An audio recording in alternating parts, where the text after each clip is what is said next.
ಆತ್ಮೀಯ ಮಿತ್ರರೇ ನಮಸ್ಕಾರ.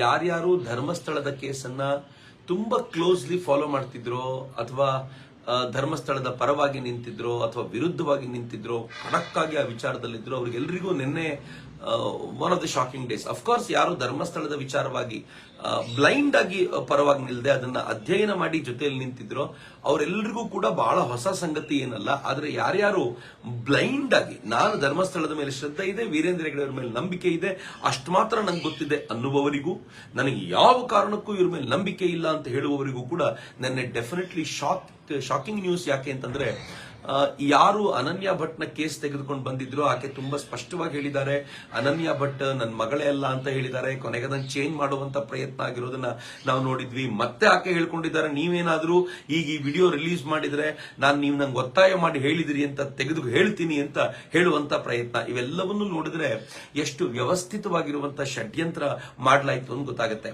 ಆಕೆನೇ ಹೇಳ್ತಾರೆ, ನನಗೆ ಸೇರ್ಬೇಕಾಗಿರುವ ಆಸ್ತಿಯನ್ನ ನನ್ನ ಚಿಕ್ಕಪ್ಪ ಧರ್ಮಸ್ಥಳಕ್ಕೆ ದಾನ ಮಾಡಿದ್ರು ಅನ್ನೋದು ನನಗೆ ಕೋಪ ಇತ್ತು, ಆ ಕಾರಣಕ್ಕೆ ಹೀಗೆಲ್ಲ ಹೇಳ್ದೆ ಅಂತ.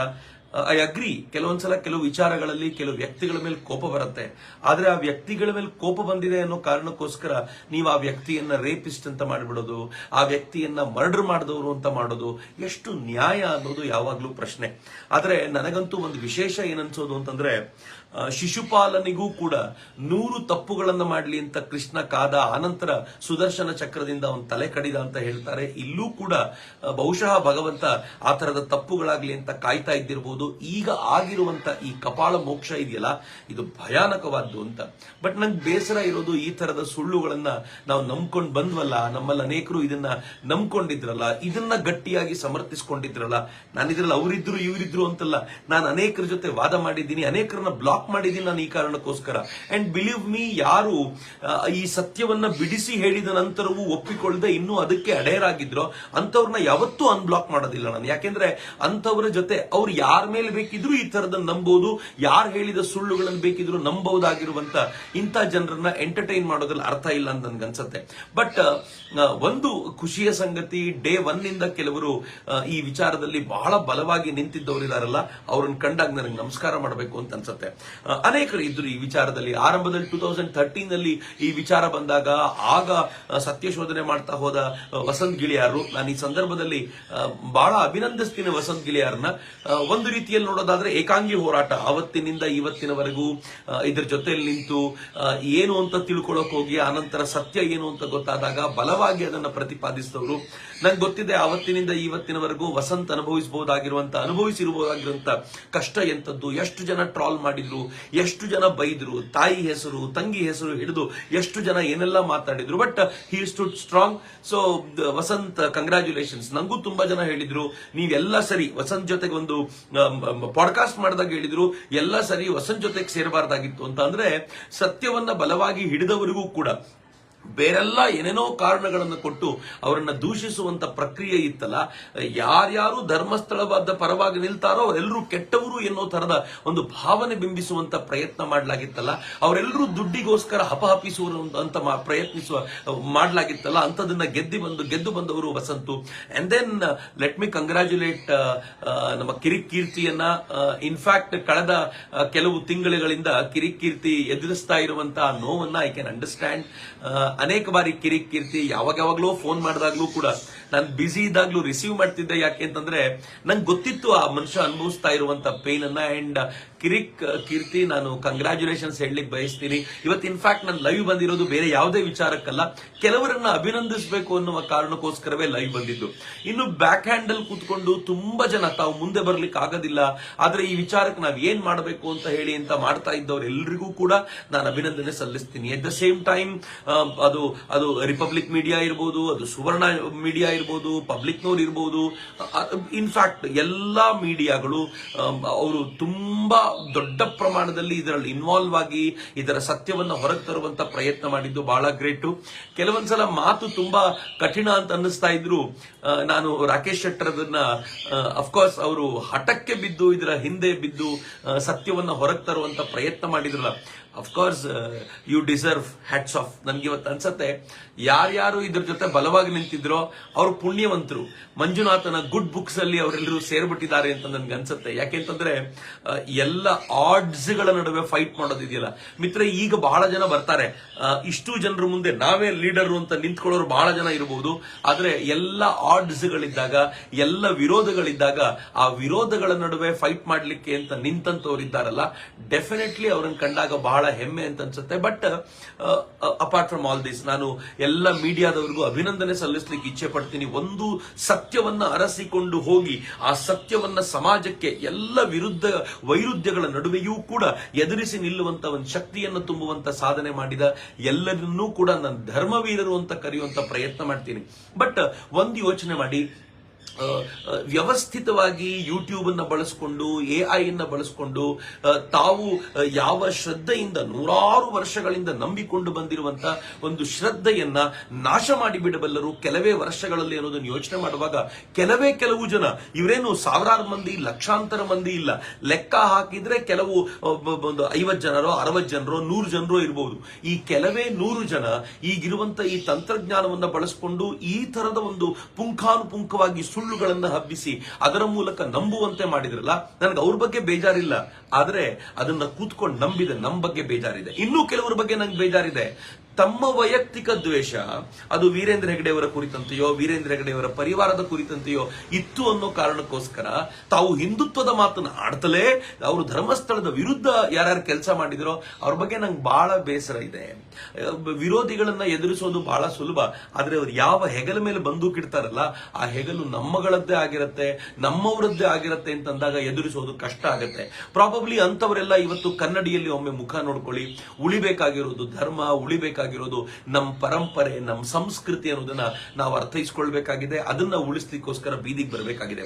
ಬೈ ದ ವೇ, ಈ ಯುದ್ಧ ಮುಗುದಿಲ್ಲ. ಇದು ಯಾವ ಹಂತಕ್ಕಿದೆ ಅಂತಂದ್ರೆ, ನನ್ಗೆ ಬಹಳ ಜನ ಕೇಳ್ತಿದ್ರು, ಈ ಒಬ್ಬ ಒಳಗೋದ, ಮತ್ತೊಬ್ಬ ಉಳ್ಕೊಂಡ, ಇನ್ನೊಬ್ಬ ಯಾಕೆ ಇನ್ನೂ ಒಳಗೆ ಹೋಗ್ಲಿಲ್ಲ ಅಂತ. ಬಹುಶಃ ಇನ್ನೊಬ್ಬನು ಒಳಗೆ ಹೋಗ್ಬಿಟ್ಟಿದ್ದಿದ್ರೆ ನೆನ್ನೆ ಈ ತರದೆಲ್ಲ ಹೊರಗೆ ಬಂದಾಗ ಅವರ ಪರವಾಗಿ ಮಾತನಾಡೋ ಜನ ಹೇಳಿರ್ತಿದ್ರು, ಆತ ಹೊರಗಿದ್ದಿದ್ರೆ ಈಗ ಎಲ್ಲವನ್ನು ಬಾಯಿ ಬಿಟ್ಟಿರ್ತಿದ್ದ, ಸತ್ಯವನ್ನ ಹೇಳಿರ್ತಿದ್ದ, ಕರೆಕ್ಟ್ ಆಗಿ ಇವರಿಗೆಲ್ಲ ಉತ್ತರ ಕೊಟ್ಟಿರ್ತಿದ್ದ ಅಂತ. ಹೊರಗಡೆನೆ ಇದ್ನಲ್ಲಪ್ಪ ಭಗವಂತ. ಅಣ್ಣಪ್ಪನ ಗೇಮ್ ಈಗ ತಾನೇ ಶುರುವಾಗಿದೆ, ಇನ್ನೂ ಆಗಬೇಕಾಗಿದೆ.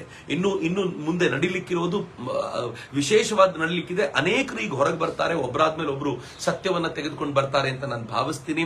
ಎಲ್ಲ ಸತ್ಯ ಹೊರಗೆ ಬರಲಿ. ಆದ್ರೆ ಯಾರ್ಯಾರು ಈ ಪ್ರಯತ್ನದಲ್ಲಿದ್ರು ಅವರೆಲ್ಲರಿಗೂ ಅಭಿನಂದನೆ ಸಲ್ಲಿಸಬೇಕು. ಬೈ ದ ವೇ, ಇವತ್ತು ಸಂಜಯ್ ನಗರದಲ್ಲಿ ನಾವೆಲ್ಲರೂ ಸೇರ್ತಾ ಇದ್ದೀವಿ. ಒಂದು ಕಾರ್ಯಕ್ರಮ, ಅಲ್ಲಿ ಅರುಣ್ ಶ್ಯಾಮ್ ಬರ್ತಾರೆ, ವಸಂತ್ ಗಿಳಿಯರ್ ಬರ್ತಾರೆ, ನಾನು ಕೂಡ ಇರ್ತೀನಿ.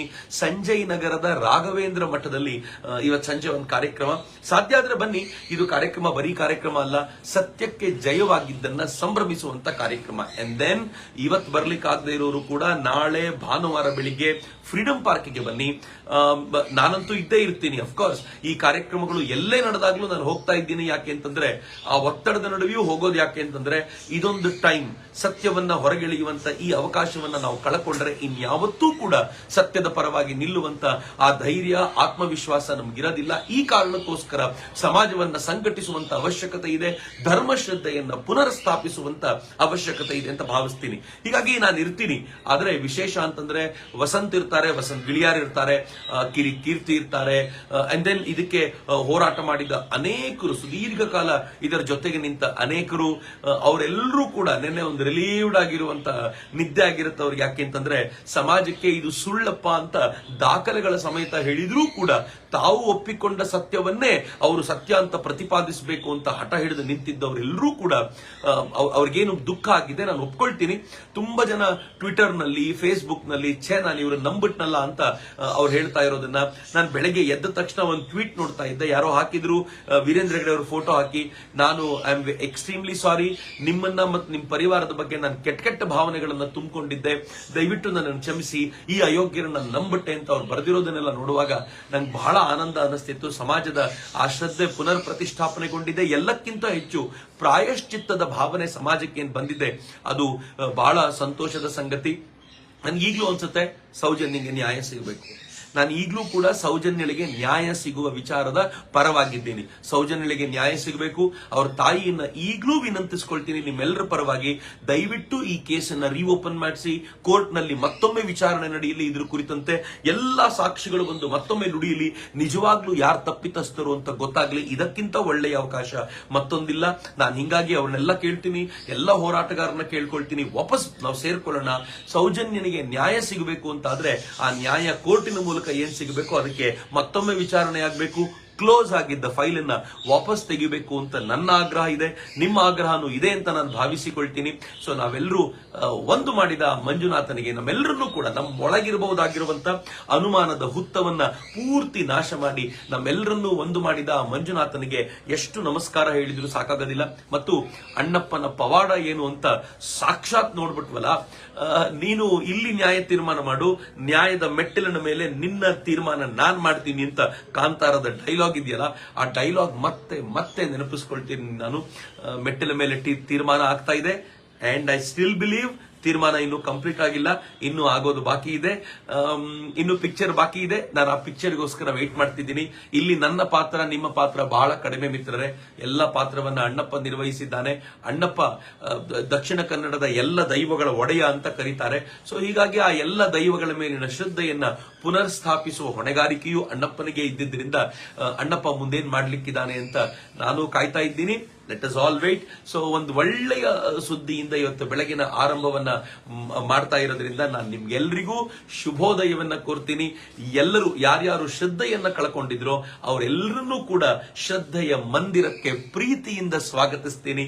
ನಾವೆಲ್ಲರೂ ಕೂಡ ಧರ್ಮಸ್ಥಳದ ಮೇಲಿನ ಆ ಶ್ರದ್ಧೆಯನ್ನ, ಹಿಂದೂ ಧರ್ಮದ ಮೇಲಿನ ಈ ಶ್ರದ್ಧೆಯನ್ನ ಚಿರಂತನವಾಗಿ ಉಳಿಸಿಕೊಳ್ಳೋಣ ಅಂತ ಭಾವಿಸ್ತಾ, ಇನ್ನು ಮುಂದೆ ಈ ತರದ ಪ್ರಾಪಗೆಂಡಾಗಳು ಇವರು ಮಾಡ್ತಾರೆ ಅಂತಾದ್ರೆ ಬಲವಾಗಿ ನಿಂತ್ಕೊಳ್ಳೋಣ, ಇವರ ಕಪಾಳಕ್ಕೆ ಹೊಡಿಲಿಕ್ಕೆ ಸಿದ್ಧವಾಗಿರೋಣ. ಯಾರ್ಯಾರು ರೌಂಡ್ ಟೇಬಲ್ ಮೀಟಿಂಗ್ ಎಲ್ಲ ಮಾಡ್ಕೊಂಡಿದ್ದಾರೋ ನೋಡ್ತಾ ಇರಿ, ಸೂಕ್ಷ್ಮವಾಗಿ ಗಮನಿಸ್ತಾ ಇರಿ. ಯಾರ್ಯಾರು ಇದರಿಂದ ನಿಂತಿದ್ದಾರೆ, ಯಾರ್ಯಾರು ಇದನ್ನ ಬಯಲಿಗೆಳುವ ನೆಪದಲ್ಲಿ ತಮ್ಮನ್ನು ತಾವು ನಗ್ನಗೊಳಿಸ್ಕೊಳ್ತಿದ್ದಾರೆ ಅನ್ನೋದನ್ನ ನಾವು ಅರ್ಥೈಸಿಕೊಳ್ಳೋಣ. Thank you very much. ನೀವು ನನ್ನ ಜೊತೆ, ನಮ್ಮೆಲ್ಲರ ಜೊತೆ ಸುದೀರ್ಘ ಕಾಲ ನಿಂತಿದ್ದಕ್ಕೋಸ್ಕರ ನಾನು ಎಲ್ರಿಗೂ ಧನ್ಯವಾದಗಳನ್ನು ಸಮರ್ಪಿಸ್ತೀನಿ. ಧರ್ಮಸ್ಥಳದ ಮಂಜುನಾಥ ನಮ್ಮೆಲ್ಲರನ್ನೂ ಕಾಪಾಡಲಿ. ವೀರೇಂದ್ರ ಹೆಗಡೆಯವರಿಗೆ ಇನ್ನೂ 50 ವರ್ಷ ಕಾಲ ಹೆಚ್ಚು ಆಯಸ್ಸನ್ನು ಕೊಡ್ಲಿ ಭಗವಂತ ಅಂತ ನಾನು ಶ್ರದ್ಧೆಯಿಂದ ಪ್ರಾರ್ಥಿಸ್ಕೊಳ್ತೀನಿ. ಎಲ್ರಿಗೂ ನಮಸ್ಕಾರ. ವಂದೇ ಮಾತರಂ. ಜೈ ಹಿಂದ್.